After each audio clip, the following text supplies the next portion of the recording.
Good evening, wanderers and wool gatherers. Welcome to the 122nd episode of Wanderings and Wool Gathering. On tonight's episode, we review the latest record from Panic at the Disco. Spoiler alert, not digging it. We're going to talk about groups that produced multiple other groups and solo acts. And we are going to review the ending, the final 4 episodes from the Sandman Netflix series, as well as take a look at issue number 14 as we are working our way through all of the Sandman issues. If you like what you see here tonight, subscribe and leave a comment, and feel free to share this with your friends. And I'm not going to do this alone. I can't do it because I have the living legend waiting in the wings. It is none other than Metalhead Monday. Step inside into his mind. It's boy band time. It's Metalhead Monday. Welcome. Well, living legend, I feel like might be a lot to live up to, but I'll give it my best shot. It's better than Dead Legend. This is true. This is yeah. I'm all right with that. I much prefer the living legend. Oh, good. Dead Legend was a great comic book, though. Yeah, who did that one? It's Gavin. Smith. Gavin Smith did the art. Yes, I thought so. Kind of local. I mean, he's from here, I think, but lives in Indianapolis right now. So yeah. Doing some stellar work on Star Trek. Yes, actually, I love that. That just ended. Actually, the 8th issue just came out, Star Trek Mirror War. So, yeah, he's. I think Gavin is. He's making the rounds on all the big cons right now. So, yeah, and I saw he did a cover to something big, and he said, "Stay tuned. There's Turtles. more coming." Yeah, it was Ninja Turtles. That's right. Yep. So good for him, making it, Yeah. working hard. All right. Well, we have a lot on the show tonight, and you know what we're going to do next week, by the way? We haven't done this in a while, and it's my challenge next week, so I'm not only going to do a challenge, but I'm going to do Lester Bangs. Oh, cool. I haven't done that in forever, but it stinks because you're the only one that's going to be guessing. Yeah. I'm normally pretty good at that, but it's been a while since we've done one. I might be a little rusty. Well, I may see if we can get Teabags to join the show, at least for a challenge. I think it's only fitting. Bring him out of retirement. That's right. So anyway, you had the challenge last week, so remind everybody, and then we'll dig in.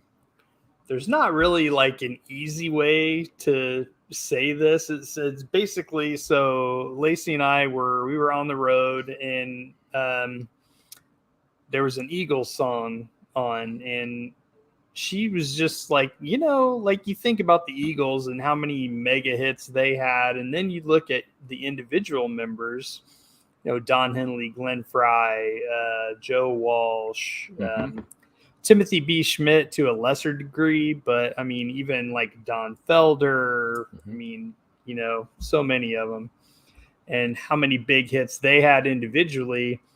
And she was like, how many bands can you think of that really did that? And I'm like, off the top of my head, not a lot. So I decided to make that a challenge. So, because I think, I'm interested to see if we have any crossover here. I only picked a few, and I did not pick the Eagles because you had mentioned that. That was part of the challenge. So. But they most certainly would be up there because there were so many prolific people that came out of that group. Yeah. Yeah. Okay. Well, how many did you come up with? I mean, I wrote down 4, but I could probably come up with a couple others off the top of my head. Yeah, and I think if you went with like 2 people from bands, I think you could come up with a whole lot. So I tried to come up with at least more, I guess, than just 2. Yes. And I did this all in about an hour, and then I stopped. If you start digging in. Yeah, if you start digging into this kind of stuff, there's like 1,000 bands where like the singer left and had a huge solo career, like the Police, there's Sting, and then like No Doubt, you got Gwen Stefani and like stuff like that, But yeah, what I wanted was more like multiple members that had huge careers after the band. Okay. Well, I'll go first, and this one is really, and I've kind of talked about this briefly on the show before, so this one breaks the rules just a smidge. Well, and you'll understand why. But it was, for me, this is a pivotal band in the creation of other bands. So, and it was Mother Love Bone. Oh yeah, And sure. only due to the death of Andrew Wood Mhm. did Stone Gossard and Jeff Ament leave, but they didn't go join Pearl Jam immediately. They went to Temple of the Dog Mhm. and then hooked up with Chris Cornell. And that's when they brought Eddie Vedder in. Mhm. And then that's when those three hooked up, and then they went on to create Pearl Jam. So, well, I guess Eddie then joined Pearl Jam. So that was kind of an interesting story. I realize that's only two from that band, but it's kind of an interesting story moving forward. Yeah. I think we can shave off a couple of corners and make that fit in the hole there. I just teabagged it. Yeah. People have to go way back to learn what that means. He would be proud, I'm sure. He would be. Okay, so my first one that I went with is I went with Genesis. That was my number 2. Because you got Peter Gabriel, Phil Collins, Mike Rutherford. You know, for people that don't know, Mike and the Mechanics. Okay. And you know, Peter Gabriel and Phil Collins, those careers speak for themselves. So Genesis is huge. That one band had mega hits, and then the members generated huge hits. Yeah, that was the first one that I wrote down. It's not the first one I talked about because I just wanted to go with the cheating one, but that was the first one instantly. Mm-hmm. And I believe, didn't Peter Gabriel just get inducted into the Hall of Fame? Oh, I don't know. He did a live performance, and I thought that's where it was, of In Your Eyes. Okay. Fantastic. I mean, he's obviously getting up there in age, but he still got it. It sounded fantastic. So awesome. Yeah. Yep. And Mike and the Mechanics, that was a big 80s thing. So our younger kids won't. Yeah. But all right. Well, you just took my second one, so I only have one left. Boo. So you got to go again. Okay. I'll throw my curveball out here, and it's not really a curveball. I mean, it definitely applies, but it's very different from the other choices I made. So hopefully this won't overlap. But I went with NWA. Nice. You got Dre, Cube, Eazy-E. I mean, the other members went on to do stuff, but those three are, mega hits. Yeah. Yeah, that's a great one. I didn't even think about that. I'm mad at myself now. Yeah, because my next one really pales in comparison. It really does. So I went with the Pixies. Okay. Black Francis went on as Frank Black individually, and Kim Deal obviously went on and had a fairly large album with the Breeders, and then their drummer Dave Lovering, he went over with Cracker and Nitzer Ebb, and Cracker I love, that was good stuff too. So was Kim Deal, was she the one that was in oh gosh, I just lost the name of it, dang it. Bikini Kill is on the tip of my tongue, but that's not it. Oh my gosh, that's terrible. Slater-Kinney. Was Kim Deal in that, or was it her sister? No, I think it was her. Hold on, I'm going to look it up while you're. That is so funny. That popped into my head, but I don't. That's one you didn't mention. So. Yeah, that would be. It's right there.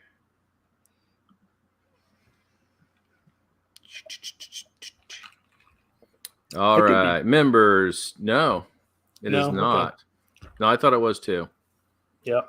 They look similar. Shouldn't count. All right.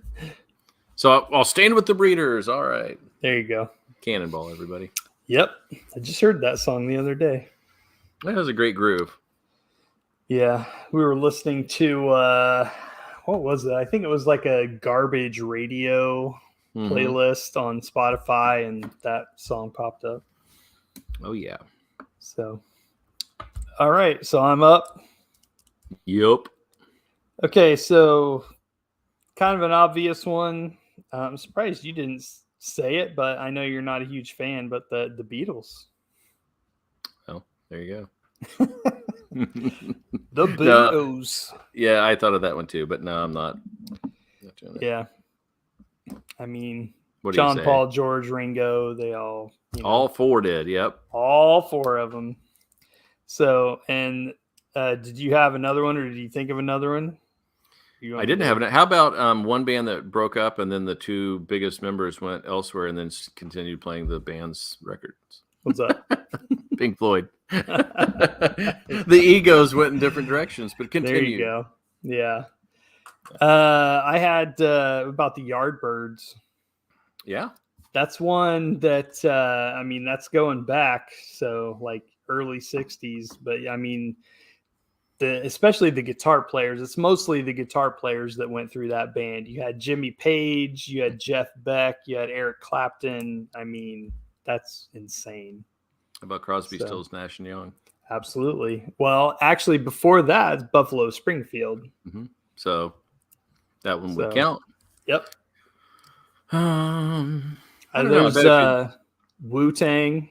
I mean, most of their individual members have done some big stuff. And who could forget Old Dirty Chinese Restaurant? It was so good on the Chappelle Show. That's all-time classic. Did you have any more written down? I don't. No. I didn't have Wu-Tang written down. I just kind of thought of that one when I was looking at NWA. Yeah, I'm sure there are probably a lot more out there that we're not even thinking of. But anyway, those were fun. Very fun. So I don't know what our challenge is next week. I haven't discovered it yet, but I will let you know in the next couple of days. And we're definitely going to do a challenge inspired by Lester Bangs. Sweet. Because we need to. We just got to. All right.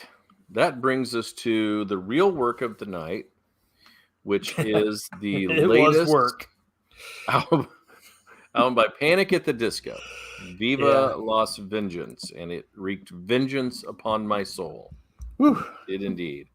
And you've got a history live with them, but I do. I at least enjoyed some of their older music. So Panic at the Disco is, I don't remember why, but when their first album came out, somehow I got my hands on it and I really liked it. It was kind of different. Definitely different than most of what I was listening to at the time. I really enjoyed it. I almost went and saw them then because they were opening for the Dresden Dolls, who I really wanted to go see, but I ended up not going to that show. So I wish I had. Yep. But so fast forward several years later, and both of my boys started getting into Panic at the Disco. My oldest son, Justice, he got into them more, and then Fane, he's a couple years younger, so he kind of, followed suit and whatever. He liked him too. So we ended up, we were trying to figure out some shows to take the boys to, and that came up. It was Weezer and Panic at the Disco, and somebody opened up for them. I can't even remember who it was. They were terrible. So we were like, we'll take the boys to that. And it was a great show. Panic, I think, really blew Weezer off the stage, which is not something, as a headliner, you want your direct support act to do. But I think it was an energy level thing. Brendan Urie, he's like, he is a performer. He really is. And he's fantastic. He's an amazing singer. He's got huge range. He's just a really, really great performer. And then Weezer came on and did their Weezer thing. So, which is pretty low energy most of the time. So it was a great show, but yeah, Panic was amazing. And then on their next album, I think, Panic was doing a headlining tour. By that time, they were headliners, and they played in Indianapolis at I don't even know what the hell it's called now, at the Field House, whatever the sponsor is now. And so we took the boys to that as well. And man, what a great show. Powerful, powerful show. There was some emotional moments. There was like at one point Brendan Urie's playing a piano that's like floating over the crowd, and I mean it was insane. It was such a great show. And I would see them again live in a heartbeat. They're amazing. So when we had the choice of what we're going to cover, I picked this because I really wanted to hear what they were up to. And oof, yeah, this was a bit of a rough sit.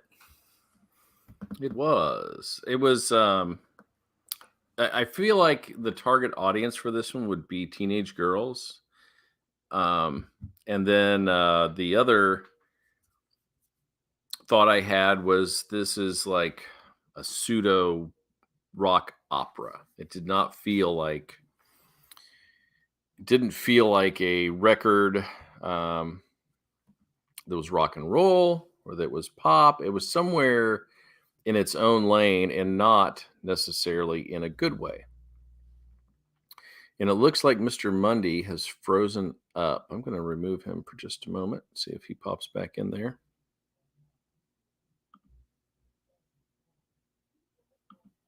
Yes. So, anyway, back to the album. Viva Las Vengeance.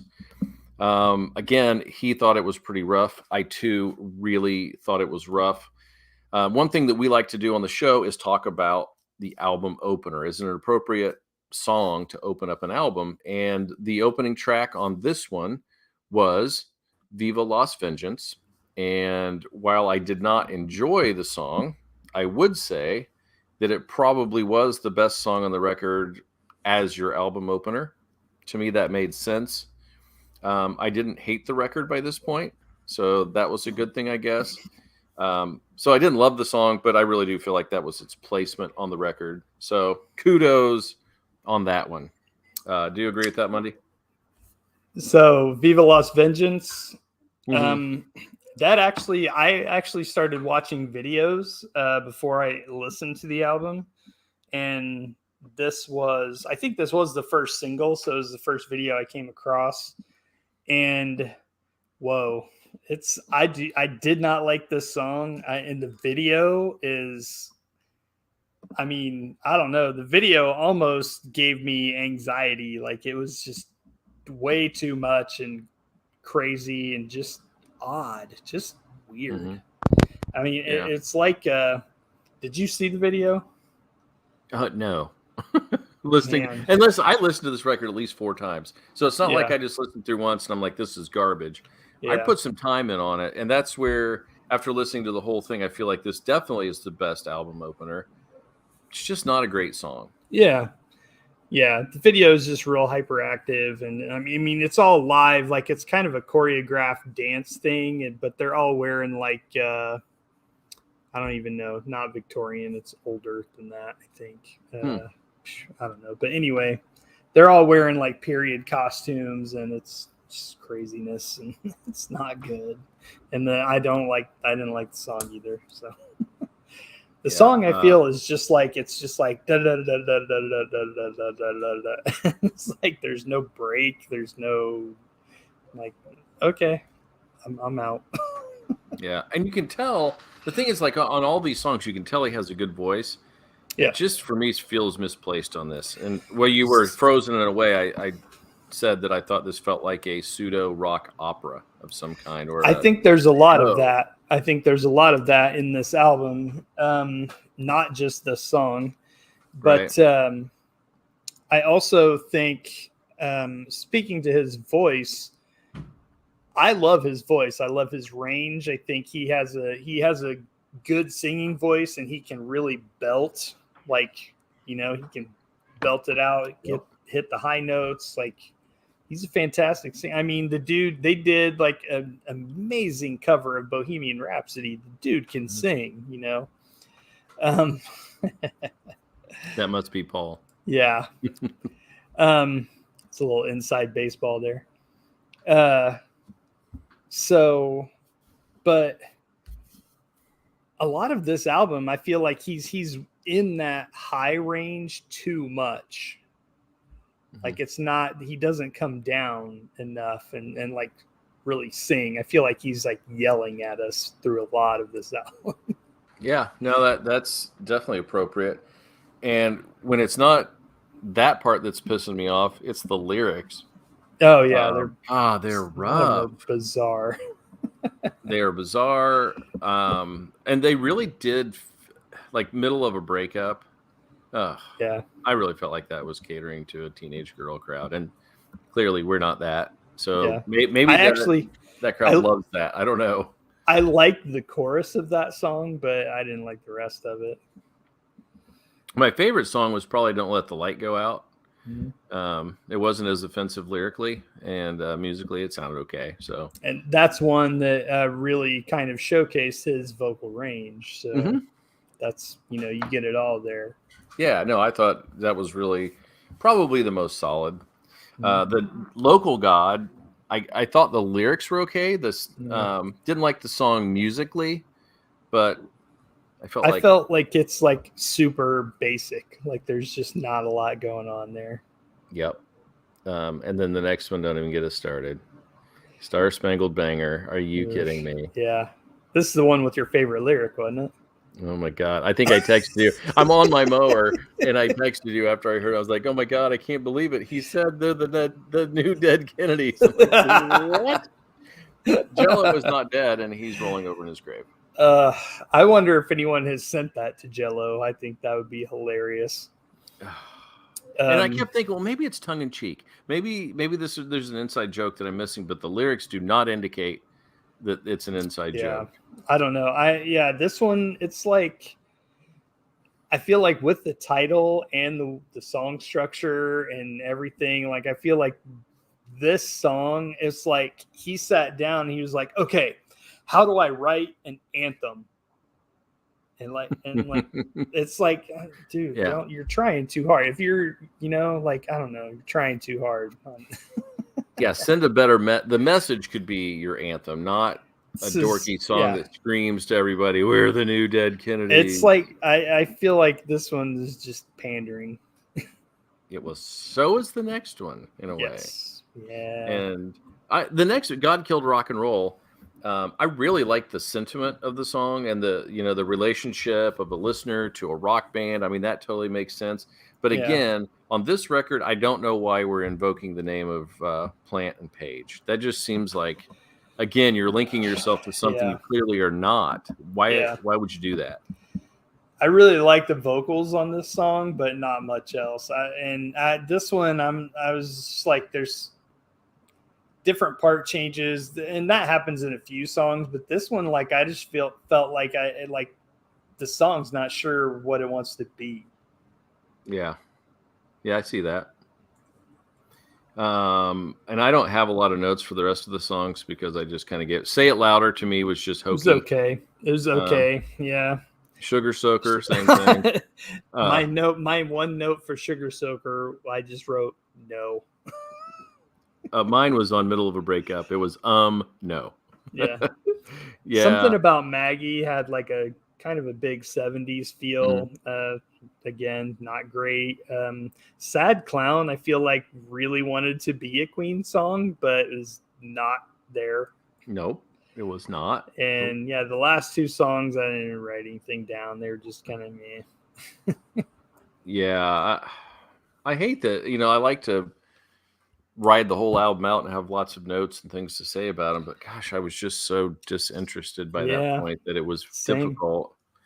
So we don't I have a lot really, of stinkers when we review, but I had high hopes, man. I really like this band, but I mean, there's another album that I can't remember what it's called, but they have another album that I don't love, and it feels like he set out to write a Beatles album, and it all has like a kind of a Beatlesy weird 60s pop feel, mm-hmm. but the Beatles they took pop music and kind of experimented with it and did different things, and I don't know, but they did it. Like they Mm-hmm. did it then.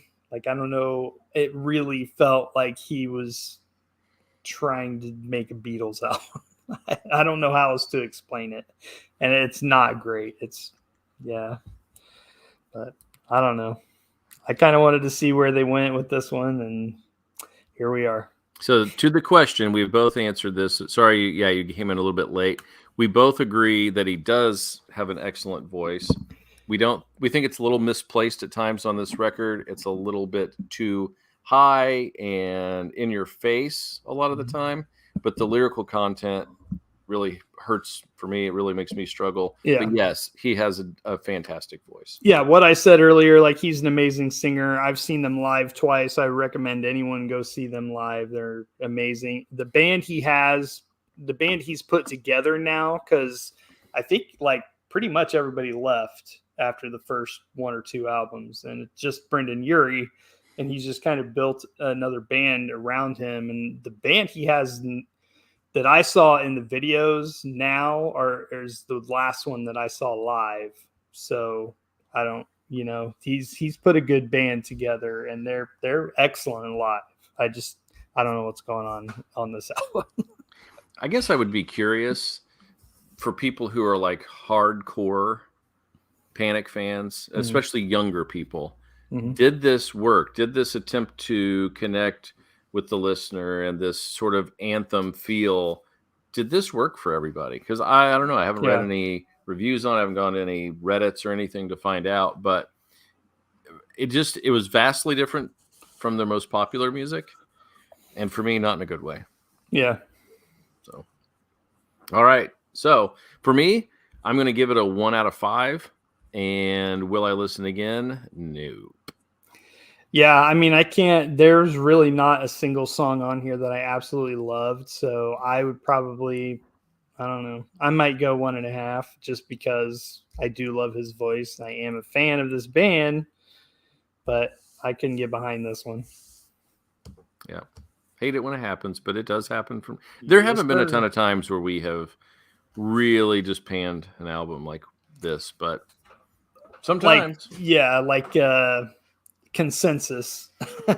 There's been several albums where one or when we had more people on the show, there's one or two of us may not have loved it. There's been several, the Fiona Apple always comes to mind for me.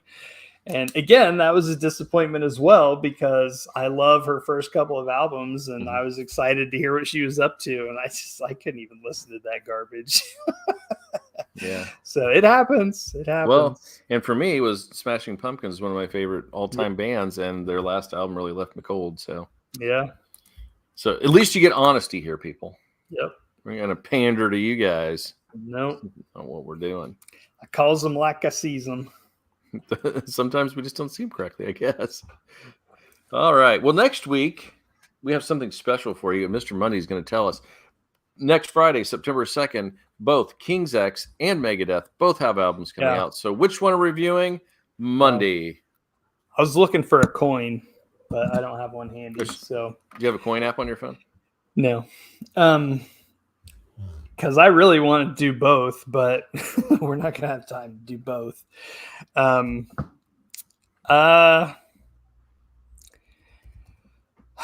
would say we would probably get more attention if we talked about Megadeth, but I almost would rather do the King's X.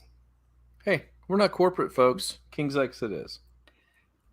King's X is, I mean, that's a band I've been listening to since like 1990, 91.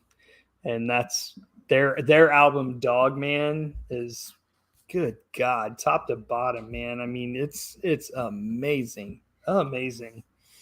So they're always, they're a trio. So that's always cool to hear that. And they've been around for a long time, and they're great. Plus, Doug Pinnick on bass and vocals. That's, he's done a song with our friends Beauty and Chaos. So, yep.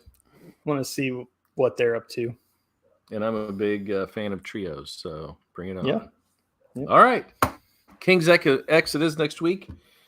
That is exciting, and I can tell you next week we will be doing Sandman number 15, but we probably won't be doing any more show because we're going to finish out the first season tonight, which is Sandman episodes 7 through 10, 7, 8, 9, and 10, which effectively closes the show. We're not going to talk about the 11th cartoon and, well, half cartoon, half not, the single stories that followed, because I have not finished that yet, but I did manage to get through the last 4, so super excited.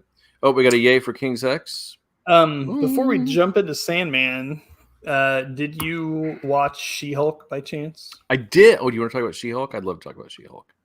Did you watch both of them? Yes. Yeah. I watched them back to back. I'm bummed. You know how I can tell that I liked it? When it got to the end, I was like, what? The second one is like not even 25 minutes long. It's so short. Felt so short. Yeah. So the first episode I really enjoyed. I keep everybody I talk to about it, I'm saying I really, really liked it. It felt a lot like watching a cartoon. Mm-hmm. Just because it's those two characters through most of it, and they're completely CGI. So felt like watching a cartoon, but I liked it. I'm a She-Hulk fan. You know, I have part of the original run from whenever that was, like 77, 78, whenever that was. And then, when she came back in I think it was early 90s. Mm-hmm. It wasn't 80s. I think it was early 90, maybe 90, 91. John Byrne brought her back, did a series with her. That's where a lot of this comes from, the humor and the breaking the fourth wall and that kind of stuff. So very cool to see. And I love the first time she did it, she like turned the camera and spoke and then was like, what? Mm-hmm. Yeah. That was pretty funny. Like, what just happened? So I don't know if they'll touch on that anymore, but it was kind of cool. I'm really kind of interested to see how they work that into being like part of the MCU. Like, so how they justified that, I don't know. It's kind of funny. I think it's pretty simple. I mean, I think Marvel has pretty much proven that they can take silly entities and make them work. They can take very serious and make them work. They all kind of mesh together in a way that I don't know. You would just look at it on paper and go, "That's never going to work. That's ridiculous." And then somehow they make it work. The characters are engaging and they're fun to watch.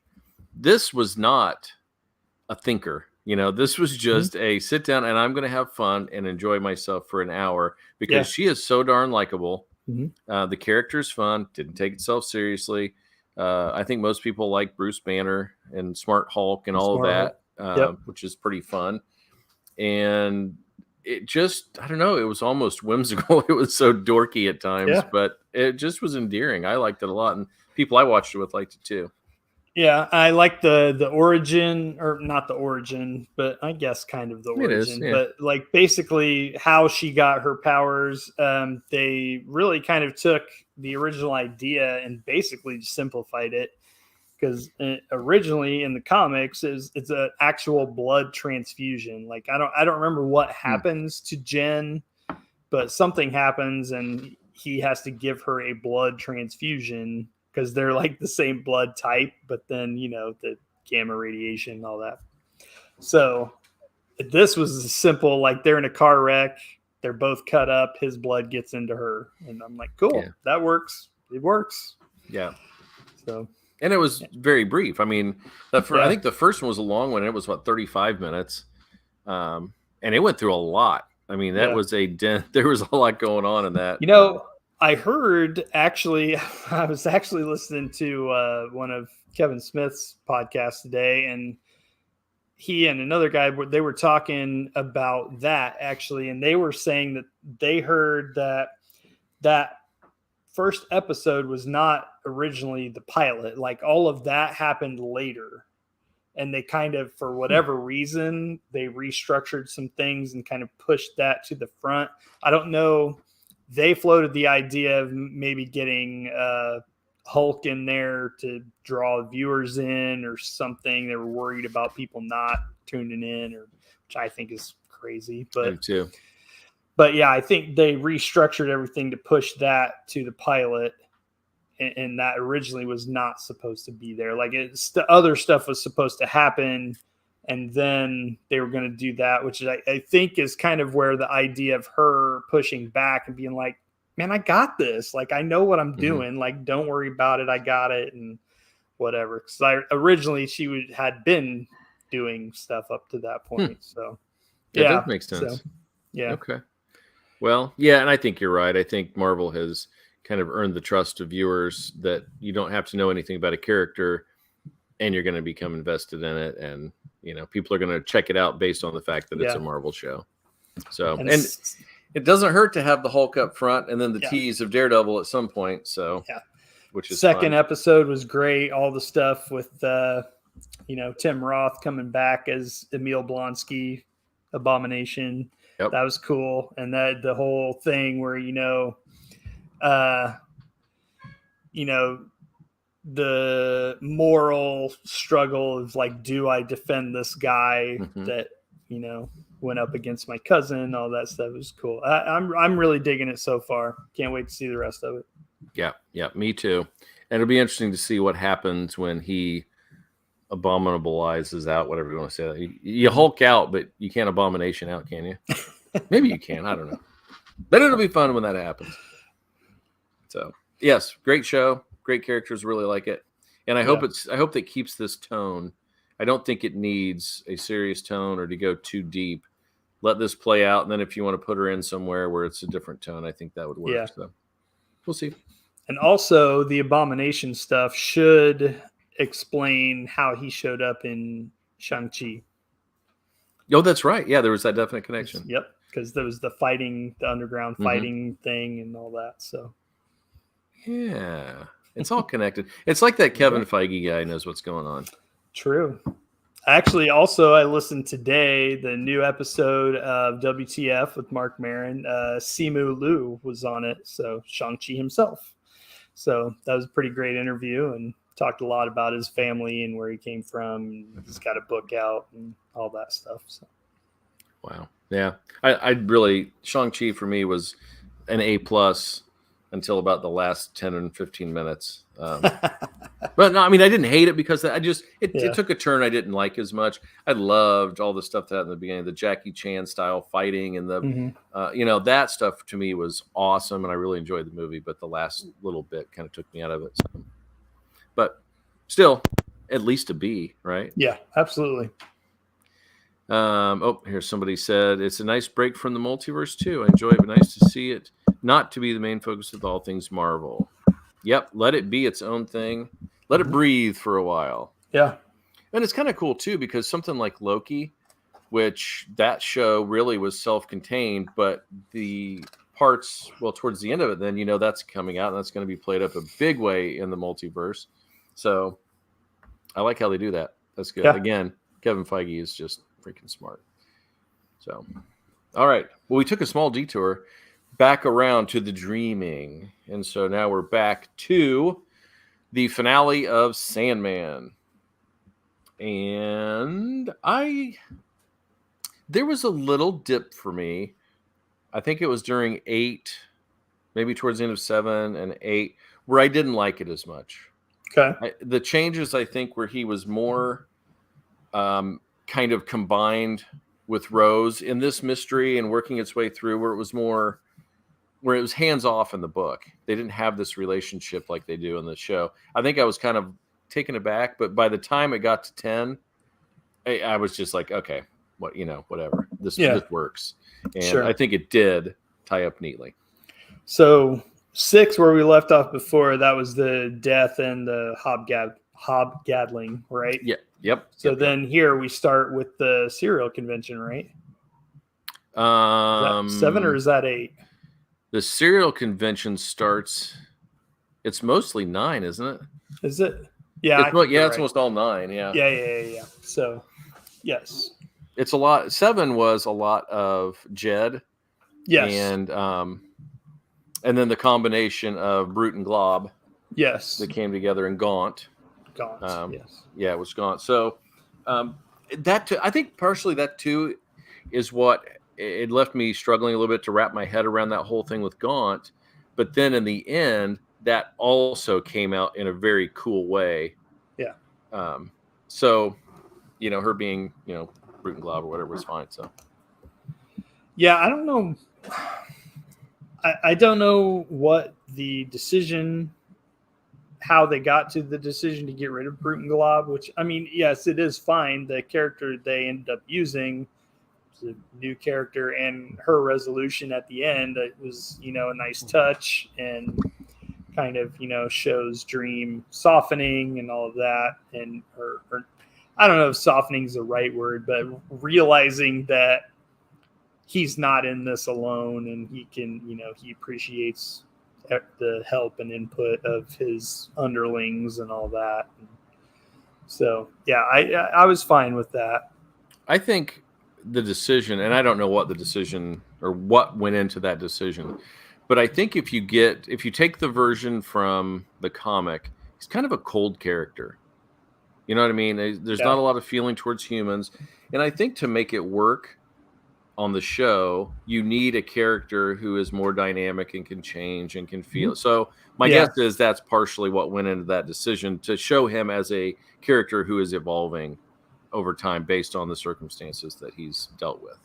Yeah. I could be wrong, but no, I can see that. Yeah, because I guess because really in the books with like Brute and Glob, there's no real resolution like that. He just kind of sends them wherever he sends them. Mhm.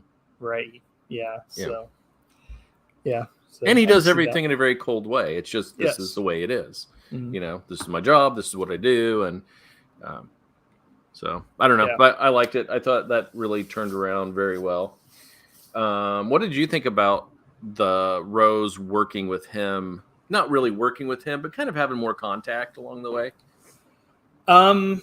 I think it works. Like I said, there were not any huge changes in this that I really, bumped into and didn't like. I think the changes they made were, for the most part, were necessary to get to where they wanted to go, and I don't think it really changes the any giant core ideas of the story. And obviously Neil is running this show, so it's all coming from him anyway, so it's not like someone else took it away from him and like, I don't like that idea, I'm gonna do this. It's all him and Goyer and what's his Heinberg, or I can't remember his name, but so there's that. And yeah, him being more in contact with Rose, I think, was kind of cool.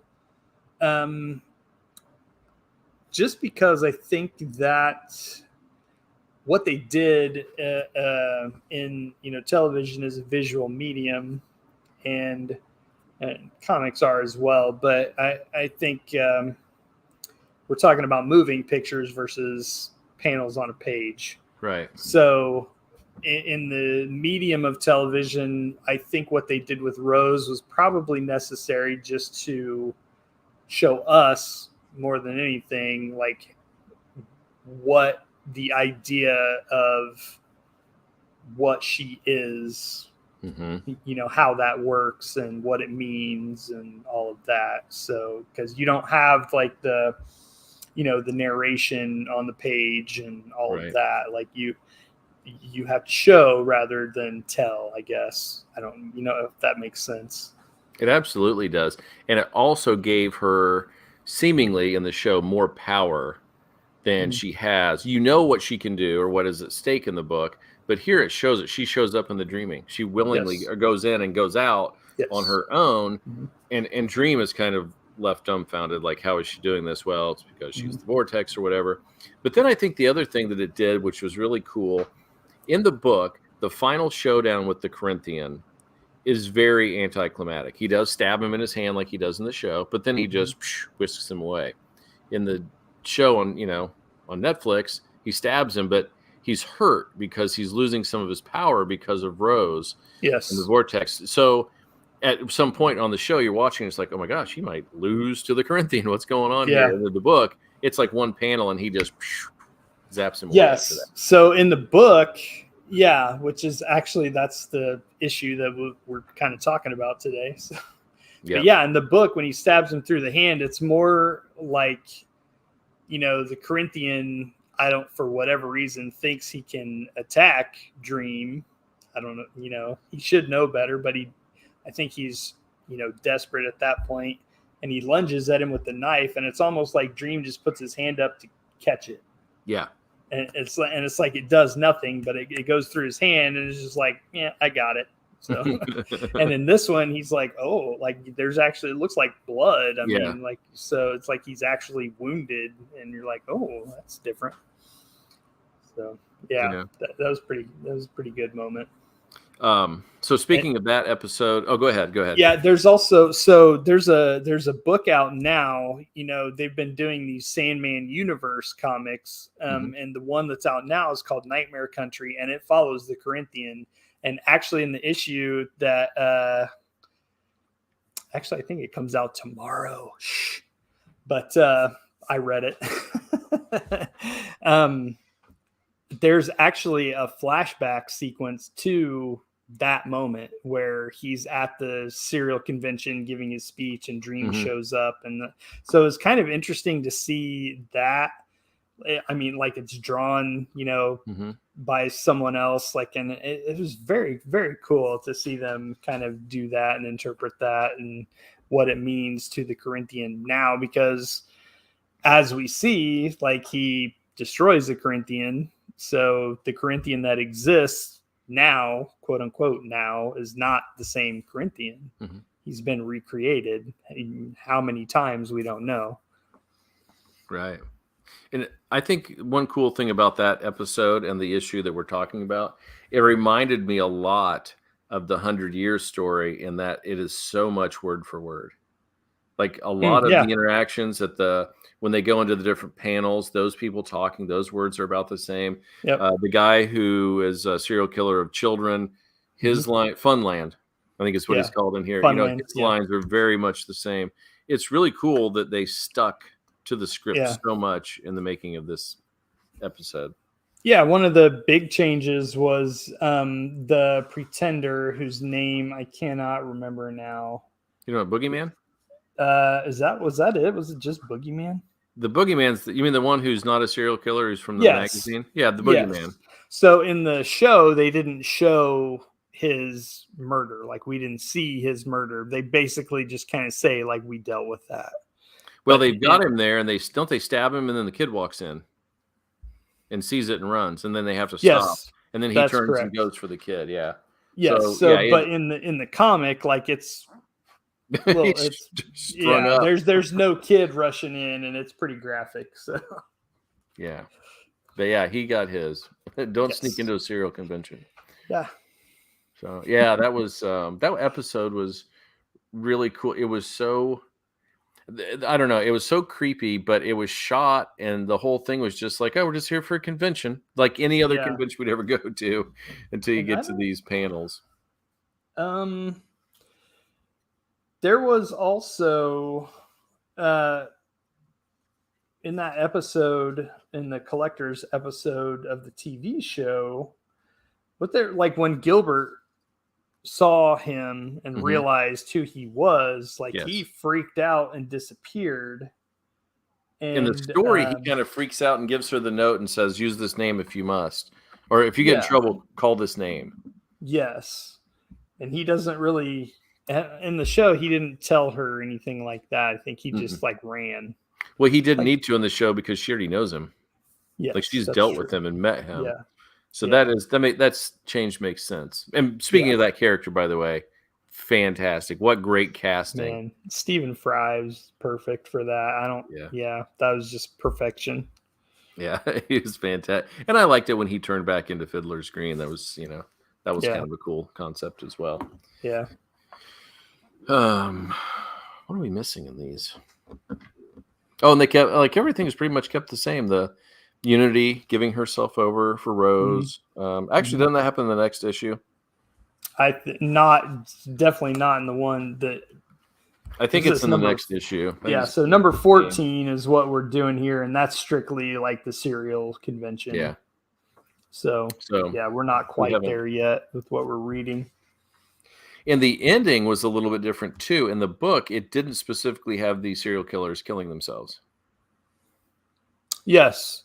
Yeah. So No, was it's slightly just different. he just basically Dream made them all kind of aware of everything they've done and didn't, kind of That's their punishment. yes.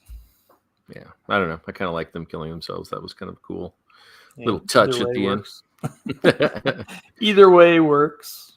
And then he goes and visits Desire, which was kind of a cool finish as well. And I like Desire's Realm. I really didn't. The Doll's House, I have to say, I honestly, I'm not sure if I had read the Doll's House before now, because that is one trade that I don't have. Like, I don't have the individual trade, and I didn't have the singles until more recently, and I didn't go back and read those. So I'm kind of, I didn't remember Desire's Realm looking like what it looks like. So that is actually, nope, I'm getting stuff mixed up. See, I got too much going on here. Again, in the new book, The Nightmare Country, there are two characters that we find out in the most recent issue.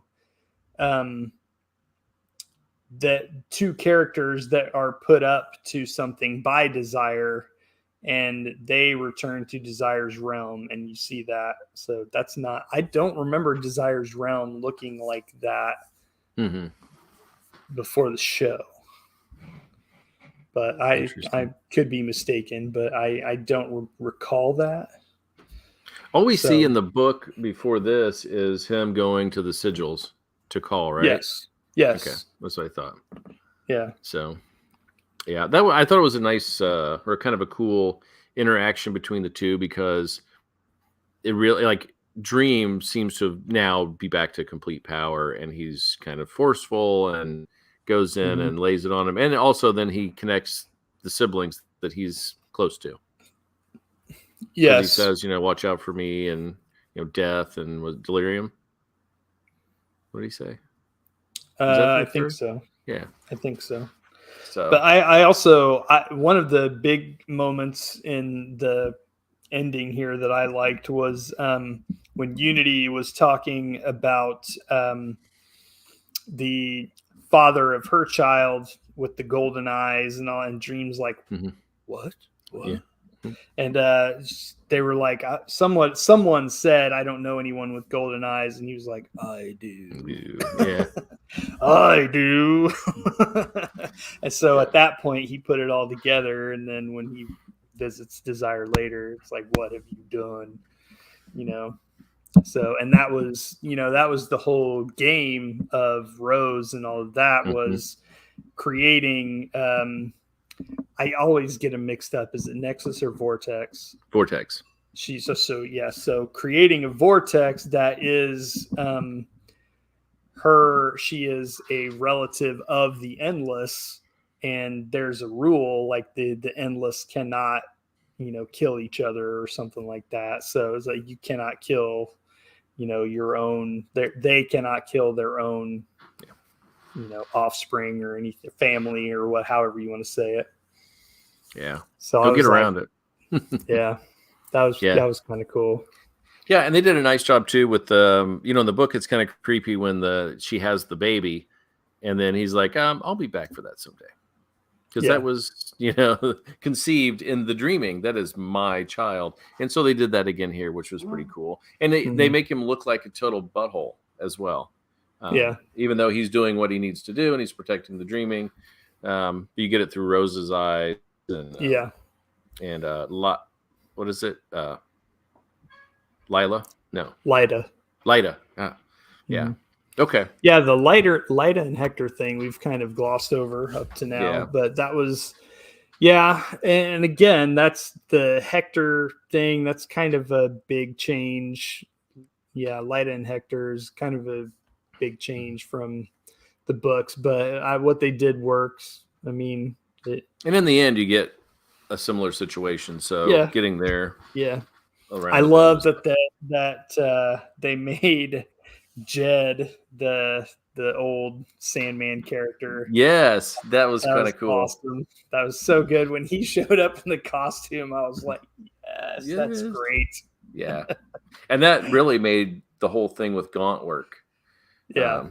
With him empowering, or Gaunt empowers him. He's this little kid who's just abused and lives in a basement, and so she's trying to do something with it in a good way with dreams, which I guess eventually works over Morpheus and makes him change a little bit, which is very cool. So, and I would say, I think we talked about it a little bit before, but perfect casting across the board. I don't think there's one character that I'm just like, nope, it's terrible. Yeah, no, not at all. There was, like I said, I had my doubts before about Gwendolyn Christie as Lucifer, but she was amazing. And yeah, that was my one big. I'm not sure about that, but she was great. Oh, and the final scene with her very imposing. I mean, you feel for, hey, something's getting ready to happen to Morpheus now. Like we are now teased for the next season, even though they still have not renewed this. Yeah, that seems insane to me, and that's another thing that Kevin Smith was talking about. Is like they, part of what has been put into Neil's contract with with Netflix is he has the ability or the right, or however you want to put it, to finish this series out. So if Netflix decides not to continue, he can take it wherever he wants. Wow. So I eventually, I believe we will see, Sandman play out, but time will only tell if it stays in Netflix or if they get stupid and decide to not continue doing it. I would be shocked if they don't continue. I mean, you debut and you go number 1 in like 89 countries for like 2 weeks. I mean, come on. Like, what else do they want? Well, and haven't they already renewed Lord of the Rings for 5 seasons and not one episode is played yet? Or something crazy? That's not Netflix. No, it's right? Amazon. But I'm just saying, like, you bank on that show, so much.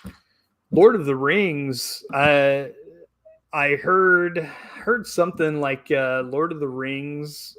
I mean, what is it? Maybe a 10 episode series, and costs like $500 million that they're throwing at it. And I mean, come on. Yeah, I don't know. Sandman looks gorgeous. There's no way it costs anywhere near that. So no, and it's so CGI. Yeah. I mean, yeah, I don't know.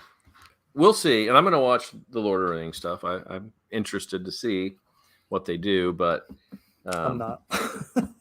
Oh, you didn't like the shows? Not a fan. Not a fan.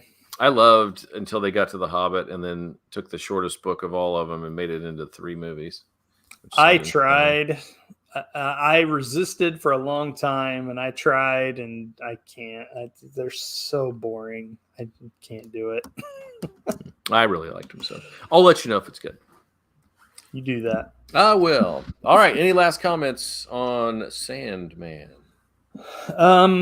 Not really. I mean, they threw us a bonus episode. You said you haven't watched both parts of it, and I mean, it's basically. I like how they did that. It was a nice surprise, and it covers 2 issues of the comic that are standalone issues. So they don't have a ton of bearing on what we've seen. So that was a good way to do it. It is kind of a nice buffer.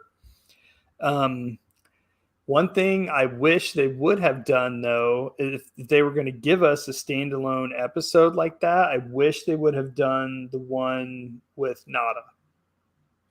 Well, because we've already seen her. True, but that would be a nice tie-in later, and have Sure. people go, "Oh yeah, she was back in that cage Yeah. in hell." But I don't know. I feel like there's not really a reason to hang on to that.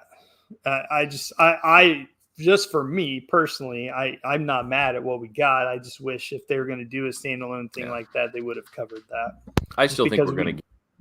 Yeah, Yeah. Well, they've done this, so I don't know why we wouldn't. Yeah. You know, because you think about the standalone ones. There's the two we got, the one with Nada. There's like the Midsummer Night's Dream. That's a standalone issue. That one would be amazing. So, you know, yeah, there's plenty. I can't wait. I think we'll get it. I'd be shocked if we didn't at this point. One I'm super excited about now that we know that they are doing these is Sandman 50, the Ramadan story. I don't know if I've read that one. Oh, I haven't finished this whole series, so I'm excited that we're reading it. Sandman 50 is amazing. It's an oversized standalone issue. The art is P. Craig Russell. Oh, yes. It's Ramadan, so it's all like Arabian Nights kind of. Oh my gosh, it's so good. Cannot wait. Yeah. We better get reading. We got to get there. Yep. I noticed something, and I forgot to say this, but when we're back at the very end and we're back with Lucifer, and she goes and looks out, I didn't even notice this the first time. It's St. Peter's Square in front of St. Peter's Basilica in Rome, in the Vatican. It's got, it comes out, and then it's got the things that go around. It looks like, the intent is that it's circling you, like it embracing the flock, But if you go back and look at it, it looks exactly like St. Peter's Square, which is kind of fun. Okay. So I hope I'm not wrong. Somebody correct me if I'm wrong.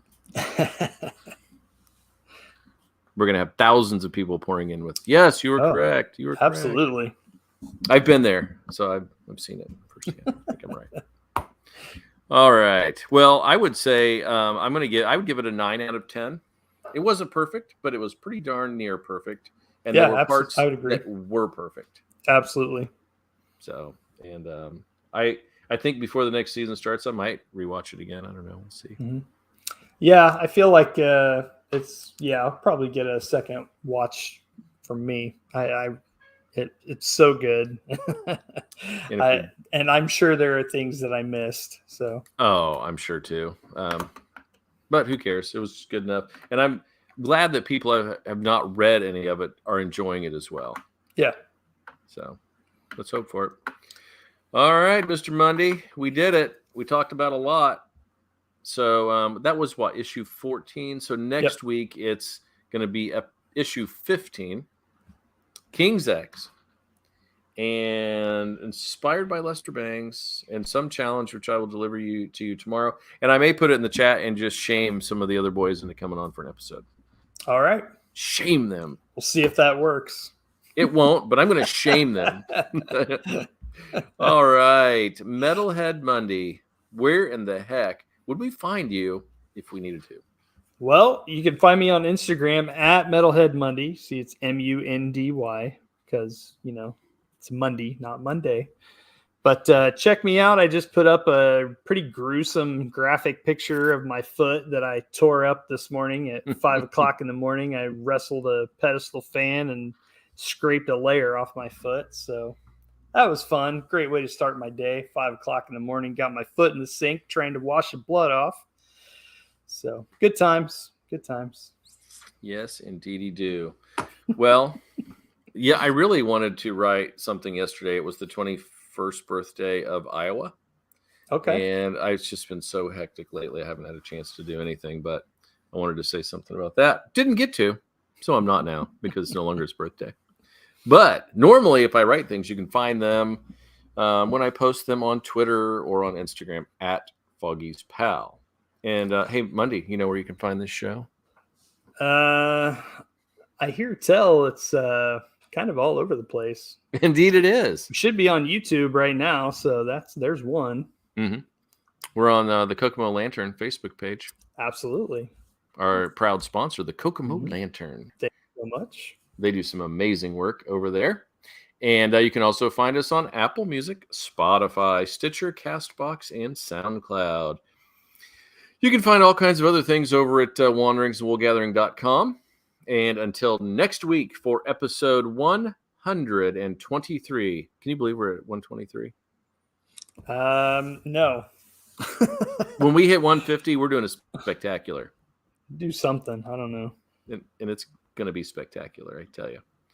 So until next week, we're going to play you out with some delicious music from the Phoenix Supernova JPP. Bye now.